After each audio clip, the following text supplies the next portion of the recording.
Hello friends, welcome to knowledge planet India. आप सभी का स्वागत है हमारे YouTube channel knowledge planet India की वीडियो सीरीज़ में। और फ्रेंड, उसी वीडियो सीरीज़ में आज का मेरा टॉपिक है इवोल्यूशन का आज हम पार्ट 2 देखेंगे। लास्ट वीडियो में हमने इसका पार्ट 1 देखा था, जिसमें हमने नीड्स ऑफ इवोल्यूशन और इवोल्यूशन की कुछ डेफिनेशंस देखी थी, मीनिंग्स ऑफ इवोल्यूशन, इन सभी के बारे में हमने देख लिया। और आज के वीडियो में हम देखेंगे एम्स ऑफ इवोल्यूशन। जो इवोल्यूशन है उसके एम्स यानी कि उद्देश्य क्या है। तो आइए स्टार्ट करते हैं। So first of all I would like to tell you all the students that मुझे वीडियो प्रिपेयर करने का आज टाइम नहीं मिला है, इसलिए मैंने डायरेक्ट बुक से स्कैन किया है। वैसे लैंग्वेज मैं आप लोगों को समझाऊंगी तो आप लोगों को क्लियरली समझ में आ जाएगा। बुक की थोड़ी लैंग्वेज जो होती है वो कॉम्प्लेक्स पड़ती है, बट मैं आपको बहुत ईजी और सिंपल वे में एक्सप्लेन करूँगी, तो इसलिए आप वीडियो को लास्ट तक सुनिएगा, जिससे आपको एम्स ऑफ इवोल्यूशन एंड एक मैंने लास्ट वीडियो में आपको बताया था कि टेस्ट एंड इवोल्यूशन में डिफरेंस है, उसका differences of evolution and test भी आज की वीडियो में हम देखेंगे। सो देखिए, एम्स ऑफ इवोल्यूशन क्या होता है। The primary aim of evolution is to create an intimate relationship between the instructional object and the learning experience. देखिए, जो मुख्य प्राइमरी यानी कि प्राथमिक स्तर पर जो इवोल्यूशन का उद्देश्य है, to create an intimate relationship, एक अंतरंग रिलेशनशिप को क्रिएट करना between the instructional object. Instructional objects क्या होते हैं फ्रेंड्स, जो शिक्षा से संबंधित होते हैं और उद्देश्य उसमें, और लर्निंग एक्सपीरियंस जो अनुभव होता है सीखने का, उसके बीच में एक रिलेशनशिप को क्रिएट करता है। Evolution monitors the programs of the two in the speed of a mutual fulfillment. However, some of the aims are identified as under. देखिए, जो एवोल्यूशन है monitor the program of the to in a speed of mutual fulfilment. जो evolution है वो monitor करता है the progress of the speed of mutual fulfilment की, ठीक है। और however some of the aims are identify as under, और कुछ इसके जो उद्देश्य हैं वो नीचे बताए गए हैं। देखिए, फर्स्ट है इवोल्यूशन में। देखिए, इवोल्यूशन का जो एम क्या है, जैसा कि मैंने लास्ट वीडियो में आपको बताया था कि इवोल्यूशन क्या है, उसके बारे में मैंने आपको कुछ बताया था। इवोल्यूशन को मूल्यांकन कहते हैं। जो शिक्षा है, जो आपको शिक्षक के द्वारा जो अधिगम कराया गया है, उसको मापने के लिए जो मापदंड यूज़ किया जाता है उसे इवोल्यूशन कहते हैं। और इवोल्यूशन का उद्देश्य यही है कि जो शिक्षा से संबंधित जो उद्देश्य हैं वो लर्निंग एक्सपीरियंस है, कि लर्निंग में जो क्या अनुभव प्राप्त हुआ है उसके बीच एक रिलेशनशिप को क्रिएट करता है। आइए इसके हम लोग वन बाय वन देखते हैं aims of evolution. First one is evolution helps to identify and clarify the instructional object. जो इवोल्यूशन है वो क्या करता है, आइडेंटिफाई यानी कि हेल्प टू आइडेंटिफाई, मदद करता है, टू आइडेंटिफाई यानी कि पहचानने में, एंड क्लेरिफाई उसको स्पष्ट करने में। किनको, द इंस्ट्रक्शनल ऑब्जेक्ट, जो शिक्षा से संबंधित उद्देश्य हैं, ऑब्जेक्ट्स हैं, उनको आइडेंटिफाई करता है, उनको क्लेरिफाई करता है कौन, इवोल्यूशन। ओके, नेक्स्ट पॉइंट है it helps to reform the instructional progress and provides the remedial teaching. जो इवोल्यूशन है वो मदद करता है टू रिफॉर्म यानी कि सुधारने में, जो शिक्षा के प्रोग्रेस है उसको सुधारने में, एंड प्रोवाइड कराता है रेमिडियल टीचिंग यानी कि उपचारात्मक जो शिक्षण है उसको भी प्रोवाइड कराता है। देखिए, जो रेमिडियल टीचिंग है वो इवोल्यूशन क्या करने के बाद रेमिडियल टीचिंग की जाती है, कि हाँ हमने पहले टेस्ट लिया, उसके बाद रेमिडियल टीचिंग हुई, उसके बाद रीटीच होता है। ये रेमिडियल टीचिंग की प्रोसेस जो मैंने आपको रेमिडियल टीचिंग का जो वीडियो प्रोवाइड कराए थे, तो 3 या 4 वीडियो मैंने अपलोड किए थे रेमिडियल टीचिंग पर। आप लोगों ने नहीं देखे तो आप उसे ज़रूर देखिएगा, मैंने उसमें क्लियरली बताया हुआ है। रेमिडियल टीचिंग से पहले इवोल्यूशन होता है, उसके बाद अगेन रीटीच होता है। तो इवोल्यूशन में जो रेमिडियल टीचिंग है इसमें भी ये हेल्प करता है, इंस्ट्रक्शनल प्रोग्रेस को रिफॉर्म करता है। कौन करता है, इवोल्यूशन। ये सब इवोल्यूशंस के एम हैं। ओके, नेक्स्ट देखते हैं point number 3, it offer opportunity of learning activities. ये ऑफर करता है अपॉर्चुनिटी यानी कि अवसरों को फॉर लर्निंग एक्टिविटीज़ के लिए। ओके, नेक्स्ट है evolution provide direction to the student in the educational and vocational spheres. जो इवोल्यूशन है वो डायरेक्शन यानी कि दिशा निर्देश प्रारंभ प्रोवाइड कराता है स्टूडेंट्स को, और उसके जो एजुकेशनल और व्यवसायिक क्षेत्र है उसमें डायरेक्शन प्रोवाइड कराता है। देखिए किस तरह से डायरेक्शन हुआ। मान लीजिए एक स्टूडेंट है, दो स्टूडेंट हैं। एक स्टूडेंट की जो इंटरेस्ट है या उसका जो स्किल है वो ड्राइंग और पेंटिंग में वो स्किल है, बट वो he is poor, then the other student is very good in maths या इंग्लिश, कोई भी सब्जेक्ट है उसमें वो अच्छे मार्क्स लाता है, उसकी जो इंग्लिश है वो काफ़ी अच्छी है। तो एक स्टूडेंट की जो स्किल है वो पढ़ने में अच्छी और एक की एक्टिविटीज़ में स्किल अच्छी है। तो इवोल्यूशन से हमने ये एग्जामिन किया, हमने ये जांचा कि एक स्टूडेंट है वो कला के क्षेत्र में वो अग्रणीय है, और दूसरा जो स्टूडेंट है वो अधिगम के क्षेत्र में यानी कि शिक्षा के क्षेत्र में अग्रणीय है। तो स्टूडेंट को जो कला के क्षेत्र में जो पेंटिंग वाला स्टूडेंट है उससे हमने उसका एक व्यवसाय चुन लिया कि हाँ अगर ये ड्राइंग एंड पेंटिंग को करियर चूज करता है तो ये उसमें सक्सेसफुल होगा, वो इसके लिए हेल्पफुल रहेगा। तो इससे इवोल्यूशन से हमने क्या रिजल्ट निकाला कि उसका जो वोकेशनल यानी कि उसका जो बिजनेस जो क्षेत्र है, एरिया है, उसको भी हमने फाइंड आउट किया। किससे किया? इवोल्यूशन से। तो इवोल्यूशन डायरेक्शन प्रोवाइड कराता है एजुकेशनल एंड वोकेशनल स्पेयर में। ओके, नेक्स्ट देखते हैं। It helps to give a clear estimate educational activities and teaching methods, and can render great service in the revision of the curriculum should such a need ever arise. एक again मैं इसको repeat करती हूँ friend. It helps to give a clear estimate of educational activities. ये किस में मदद करता है? जो एजुकेशनल एक्टिविटीज़ है उसका सही स्पष्ट आकलन करने में। एस्टिमेट का मतलब होता है आकलन करने में। एंड टीचिंग मेथड्स में, ठीक है, टीचिंग मेथड्स का और एजुकेशनल एक्टिविटीज़ का आकलन करने में ये मदद करता है। And can reader great service in the revision of the curriculum should such a needs ever arise. और ताकि रीडर जो है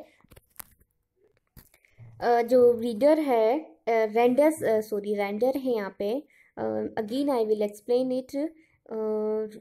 कैन रेंडर का मतलब होता है कोई चीज़ प्रस्तुत करना, कोई चीज़ किसी को पैदा करना, रेंडर का मतलब होता है। तो great service in the revision, ये रिवीजन का मतलब होता है दोहराना, ऑफ द करिकुलम, पाठ्यक्रम को दोहराने में, उसको प्रस्तुत करने में ये मदद करता है। Should such a need ever arise, जिसकी जो आवश्यकता है वो हमेशा पड़ती है। Okay, next one is from testing the literary achievement of the pupils it goes further to know their taste, interest, aptitude and their social behaviour adjustment. और ये किस में हेल्प करता है? फॉर द टेस्टिंग, टेस्ट लेने में, जांच लेने में, द लिटरेरी अचीवमेंट, जो साहित्यिक अचीवमेंट्स हैं उसको टेस्ट करता है। ऑफ द पीपल्स का मतलब होता है स्टूडेंट यानी कि शिष्य। It goes further to know, ये क्या आगे क्या बताता है? देयर टेस्ट, उनके जो स्वाद है, मतलब उनका टेस्ट से मतलब यहाँ पर एरिया से है। उनका टेस्ट, उनका इंटरेस्ट, उनकी रुचि, उनका एप्टीट्यूड, उनकी अभिवृद्धि। And their social behaviour adjustment, और उनका जो सामाजिक और व्यवहारिक जो एडजस्टमेंट है उसके बारे में भी ये बताता है। तो ये सभी एम्स ऑफ इवोल्यूशन है कि इवोल्यूशन क्या करता है? इंस्ट्रक्शनल प्रोग्रेस को रिफॉर्म करता है, अपॉर्चुनिटी प्रदान करता है लर्नर की एक्टिविटीज़ को, एजुकेशनल एंड बिजनेस लेवल में डायरेक्शन प्रदान करता है, एजुकेशनल एक्टिविटीज़ और टीचिंग मेथड्स का आकलन करता है, जो स्टूडेंट है उसके टेस्ट, इंटरेस्ट, उसके एप्टीट्यूड के बारे में बताता है, लिटरेरी अचीवमेंट्स के बारे में बताता है, और इससे उसके शिक्षा संबंधी जो ऑब्जेक्ट्स हैं उनको भी आइडेंटिफाई और क्लेरिफाई करता है। तो ये सभी कार्य हैं एम्स ऑफ इवोल्यूशंस के। आगे अब देखते हैं हम टेस्ट एंड इवोल्यूशन में डिफरेंस। तो देखिए, इवोल्यूशन एंड टेस्ट में दो चीज़ें हैं, दोनों का मतलब ही जांचना है, लेकिन दोनों में कुछ मेजर डिफरेंसेस हैं, उनके बारे में हम देखते हैं। देखिए, फर्स्ट है evolution is a modern concept. जो इवोल्यूशन है वो क्या एक मॉडर्न कॉन्सेप्ट है जबकि जो टेस्ट है it present old traditional ideas, ये क्या करता है, इट रिप्रेजेंट, यह जो पुराने और ट्रेडिशनल पारंपरिक आइडियाज़ हैं उनको ही रिप्रेजेंट करता है, जबकि इवोल्यूशन एक मॉडर्न कॉन्सेप्ट है। फ्रेंड्स, जो टेस्ट एंड इवोल्यूशन है इससे डेफिनेट एक क्वेश्चन जरूर बनता है, इसलिए आप इस चीज़ को जरूर जो पॉइंट है इसको जरूर ध्यान से देखिएगा। Evolution goes on with the teaching process, जो इवोल्यूशन है वो चलता रहता है टीचिंग प्रोसेस में। And test comes at the end of the teaching program, तो देखिए जो टेस्ट है वो क्या है, टीचिंग प्रोग्राम के एंड की प्रोसेस है। तो देखिए क्या हुआ, जो इवोल्यूशन है वो प्राइमरी, जो टेस्ट के अंदर इवोल्यूशन है लेकिन इवोल्यूशन के अंदर टेस्ट नहीं है। ओके, तो आपको ये दोनों चीज़ क्लियर होनी चाहिए। Okay, third point is evolution is always based on the objects of teaching, ये टीचिंग के ऑब्जेक्ट्स पर बेस्ड होता है। और test it demand standard of the performance, ये परफॉर्मेंस की डिमांड करता है। It is a continuous process, evolution is a continuous process as I told you in a first part, जबकि जो टेस्ट है it not a continuous process, जो test एक continuous process नहीं है। तो देखिए हमने क्या क्या देखा, तो इवोल्यूशन एक मॉडर्न कॉन्सेप्ट है, ये टीचिंग प्रोसेस है उसमें चलता है। और इवोल्यूशन जो always based on teaching object, जो टीचिंग ऑब्जेक्ट उस पर बेस्ड होता है, ये कंटिन्यूस प्रोसेस है। इट इज़ मोस्टली इंटरनल, ये क्या होता है, इंटरनल होता है, जबकि टेस्ट जो है वो एक्सटर्नल पार्ट है। इंटरनल का मतलब होता है आंतरिक और एक्सटर्नल का मतलब होता है बाह्य। ओके, नेक्स्ट पॉइंट है, point number is 6, is it is a part of a teaching learning process, ये क्या है, किसका पात्र है, टीचिंग लर्निंग प्रोसेस का ये भाग है। जबकि test it is different from the teaching learning process, test जो है वो टीचिंग लर्निंग प्रोसेस से डिफरेंट है। और नेक्स्ट पॉइंट ये, it is more reliable and valid in its techniques, ये बहुत रिलायबल एंड वैलिड है, ये विश्वसनीय है और वैध है उसकी टेक्निक्स में है। और जो टेस्ट है it is least reliable and valid in it's technique. Okay, तो टेस्ट जो है वो लीस्ट कम विश्वसनीय होता है, कम वैध है, जबकि जो इवोल्यूशन है वो मोर वैध माना जाता है, मोर रिलायबल एंड वैलिड माना गया है। नेक्स्ट पॉइंट है, there are greater chances of transfer of learning, कि there are greater chance of transfer of learning, जो लर्निंग है जो उसके जो ट्रांसफ़र हैं उसके स्थानांतरण के बहुत सारे चांसेस होते हैं। लेकिन जो टेस्ट प्रोसेस है उस टेस्ट में क्या होता है, जो chances of the transfer of learning are minimized. Next है और लास्ट पॉइंट है, under evolution new scientific techniques of measurement, actually 10 number और है। Under evolution new scientific techniques of measurement are used, जो इवोल्यूशन है उसके अंदर जो साइंटिफिक टेक्निक्स और मेजरमेंट है वो यूज़ किए जाते हैं, जबकि जो टेस्ट है उसमें it is use unrealistic tool of measurement attainment, जो टेस्ट है वो जो मेजरमेंट टूल है वो उनको इतना यूज़ नहीं करता है। नेक्स्ट और लास्ट पॉइंट है point number 10, evolution amount to learning with understanding interest and imagination sorry, evolution जो है इट अमाउंट ऑफ लर्निंग, यह एक मात्रा होती है विद अंडरस्टैंडिंग बौद्धिक गम्यता के साथ, इंटरेस्ट रुचि के साथ एंड कल्पना इमेजिनेशंस के साथ।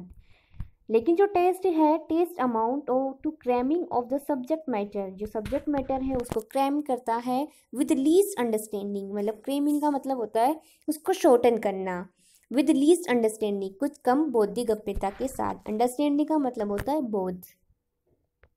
सॉरी फ्रेंड, क्रेमिंग जो मैंने आपको उल्टा बता दिया, क्रेमिंग का मतलब होता है बहुत ज़्यादा मात्रा में, और शॉर्टन इसका ऑपोजिट है। तो test amount of to cramming of the subject matter, जो टेस्ट है वो बहुत सारा अमाउंट पर सब्जेक्ट मैटर को लेता है विद लीस्ट अंडरस्टैंडिंग के साथ, लेकिन उसमें जो समझ और बोध का विकास होता है वो कम होता है। ओके फ्रेंड्स, तो देखिए हमने देखा टेस्ट एंड इवोल्यूशन क्या है। टेस्ट एक मॉडर्न कॉन्सेप्ट है, टेस्ट में क्या होता सॉरी इवोल्यूशन एक मॉडर्न कॉन्सेप्ट है, इवोल्यूशन में कंटिन्यूस प्रोसेस होती है, ये जो टीचिंग है उसके ऑब्जेक्ट से उस पर बेस्ड होता है। ये मोस्ट रिलायबल माना गया है, ये ग्रेटर चांस होते हैं लर्निंग के इसमें, और ये साइंटिफिक टेक्निक्स को इसमें यूज़ किया जाता है, और इससे जो बोधगम्य क्षमता है, इंटरेस्ट और इमेजिनेशन है, उसमें बहुत अधिक चांसेस होते हैं। तो देखा हमने ये टेस्ट और निवलेशन में डिफरेंस। आई होप कि फ्रेंड्स आपको आज का वीडियो पसंद आया होगा, तो प्लीज़ वीडियो को लाइक कीजिए। मैंने बहुत सिंपल और इजी वे में आपको समझाने की कोशिश की है, और डेफिनेटली इतना मैं सोच सकती हूँ कि आप लोगों को इस पॉइंट से जो टॉपिक है इससे रिलेटेड कोई जो क्वेश्चंस होंगे, कोई डाउट्स होंगे आपके, वो क्लियर हो गए होंगे, और आप डेफिनेट इससे रिलेटेड अगर एग्जाम में क्वेश्चन आता है तो आप इसका आंसर क्लियर कर पाएंगे। तो प्लीज़ वीडियो को पसंद आए तो आप इसे लाइक ज़रूर कीजिए, और अपने फ्रेंड के साथ शेयर कीजिए। आपको कोई डाउट्स है या किसी टाइप का कोई कमेंट कोई कंफ्यूजन है, कोई क्यूरीज हो, तो आप मुझे कमेंट बॉक्स में कमेंट करके भी पूछ सकते हैं। First time knowledge planet India से जुड़े हैं तो सब्सक्राइब कर लीजिए चैनल को। कुछ स्टूडेंट्स ने बेल आइकन को क्लिक नहीं किया है, इस वजह से उनको वीडियो का नोटिफिकेशन नहीं मिल पाता है, तो प्लीज़ आप बेल आइकन को क्लिक कर लीजिए, जिससे आपको नोटिफिकेशन मिल जाएगा और आप सबसे पहले वीडियो देख सकेंगे। सो फ्रेंड्स, आज के लिए इतना ही, मिलते हैं नेक्स्ट वीडियो में। सबसे पहले मैंने रीट एग्जाम से रिलेटेड कंप्लीट वीडियोस प्रोवाइड कराए हैं, आप उन्हें ज़रूर देखिए। इंग्लिश एंड साइकोलॉजी का वीडियो की प्लेलिस्ट में जाकर आप सारे वीडियोस देख सकते हैं। सो फ्रेंड्स, आज के लिए इतना ही। Thank you and thanks for watching knowledge planet India.